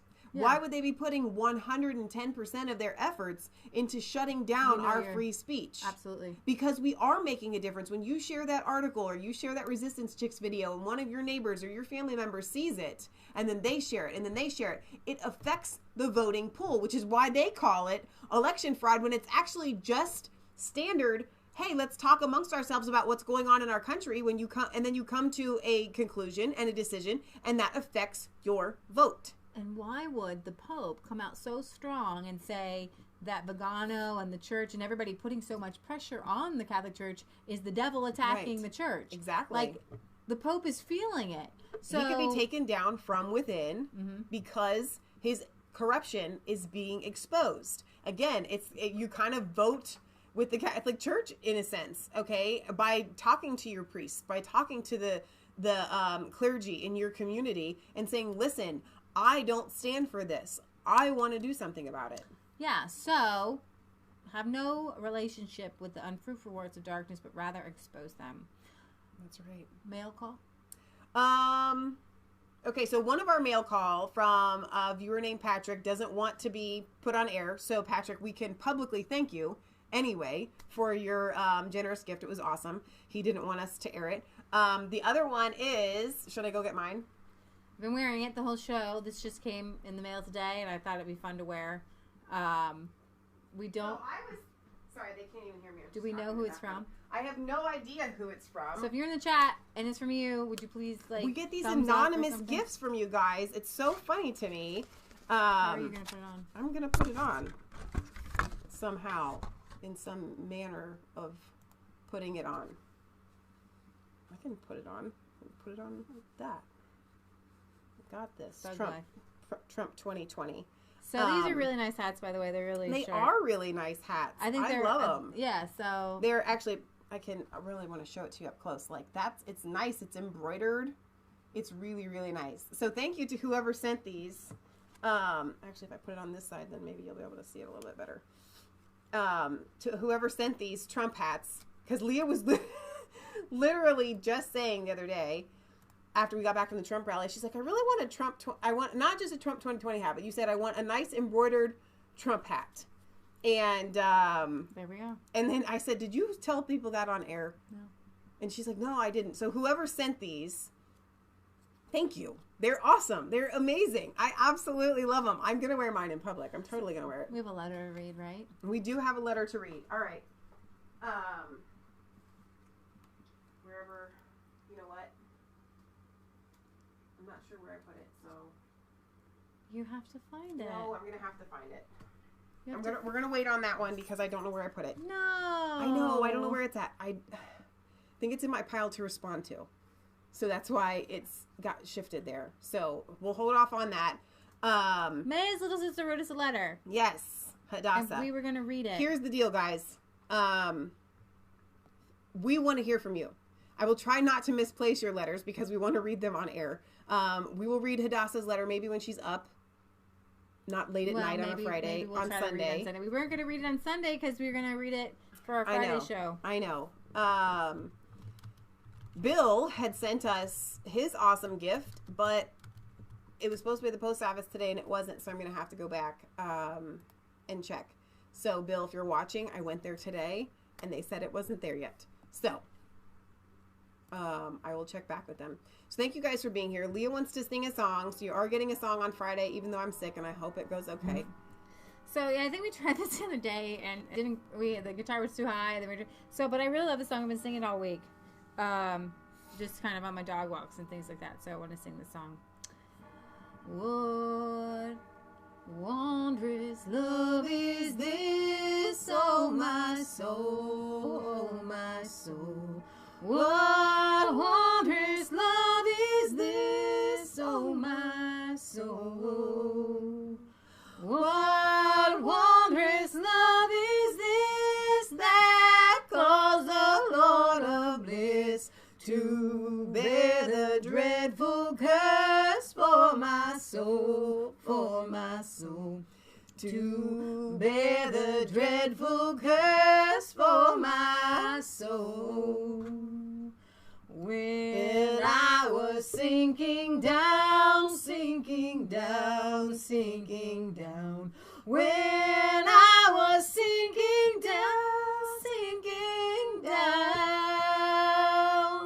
When I was sinking down beneath God's righteous crown, Christ laid aside his crown for my soul, for my soul. Christ laid aside his crown for my soul. To God and to the Lamb I will sing, I will sing. To God and to the Lamb I will sing. To God and to the Lamb who is the great I am. While millions join the theme, I will sing, I will sing.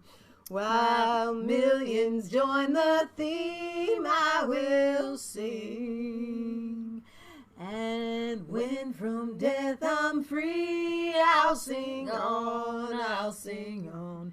And when from death I'm free, I'll sing on. And when from death I'm free, I'll sing and joyful be. And through eternity, I'll sing on, I'll sing on. And through eternity, I'll sing on. What wondrous love is this, oh my soul, oh my soul. What wondrous love is this, oh my soul. What wondrous love is this that calls the Lord of bliss to bear the dreadful curse for my soul, for my soul. To bear the dreadful curse for my soul. Thank you. Thank you. It really does. It causes like your nasal passages to clog even more. It does do that, and it gets you right there. You tried. That's good. I tried. You did good. I gave it my A for effort. You did good. I get an A for effort. Yeah. Oh my gosh. Okay, so I think that wraps us up for today. Thank you again for the hats. Thank you, Patrick. Hadassah will read your letter. Hadassah will read your letter on Sunday. Let me pull it out of my pile of responses. But if you want to write to us, you can send us your letters to P.O. Box 107, Milford, Ohio 45150. You can also send me an email, massfaith33@gmail.com. I know Donna Terry sends me poems all the time. I was looking for one that I wanted to read. She said, "So long I have stood on unstable ground, tried to find footing, but never was found. My life was unsettled. It swayed to and fro. I was looking for answers, but never did know. The truth of the matter was always at hand. A solid foundation was always the plan. God in his mercy has shown us the way. Follow his teachings and earnestly pray." Thank you for that, Donna Terry. That's absolutely beautiful. So I know we've been meaning to do our giveaway. I got sick and we got swamped with work. But I know I keep saying this every week, but I'm gonna put a little video out. We're gonna come up with something that you guys have to do because it's not gonna be an easy giveaway. But we're gonna give away a shirt from Debbie's Etsy store and one of Candace's daughter's necklaces. So I'm really excited about that. Kelly and Eric are going live tonight at 9 p.m. Kelly PB Fam, she just left her name in the chat. You guys can go there. And we will see you on Sunday at 1 p.m. Eastern Standard Time for our European and UK news. We love you. God loves you. God bless. And remember, it's not just a conspiracy theory. If it's the truth. All right, you guys. Good night, and God bless you on this wonderful Friday evening. I can't even give funny jokes. Not just conspiracy. I'm coming back to the camera, and it's totally cockeyed. I don't know what dog did it, at what point it did it, but... You know, you can't even be funny anymore. Do you know what we need to do? You can't even be funny anymore. We need to come up with, like, a song for it not being a conspiracy theory if it's the truth. That's like our slogan. Like, we made that slogan, and I think that we should do a song. It's not just a conspiracy theory if STDs among homosexuals are on the rise. Oh, do you see this cut on my face? Look at this. Look, do you see that? Do you see that on my nose right there? I'm going to tell him. But I want to tell him. I don't want to be here when you do. I was cuddling with Sydney, and I was all up in her face. This is not going where you think it is. Sydney's our border collie. She's 14. And I ran my nose up her little snout to her forehead, and I was like cuddling with her. And I felt a scratch on my nose, and then I pulled my face away, and I saw blood on her forehead. And I'm like, what the heck? And I noticed she had a crusty eye booger. Crusty eye booger. I sliced my nose open on the crusty eye booger of my dog. Now, Leah says that that could go in the Guinness Book of World Records. I don't think that anybody I'm ashamed now to be can related say that a booger cut their nose. I can't even. I gotta get off. Especially the show. their dog's little boogie. I'm leaving. You weren't gonna tell everybody. But I had, once I flipped back and I saw that you could see it, I tried to put makeup on Wednesday. I don't wear face makeup, like on my face. It was awful, so I'm not doing that again. So I didn't even try to cover it up. So now I had to point it out. Can we think about something else? Hey, that's a pretty good look. Can we just not talk Thug about Life Leah. eye boogers? You know what? They're like family. And I wanted to share that important detail of my life with you. You guys, I love you, and ew.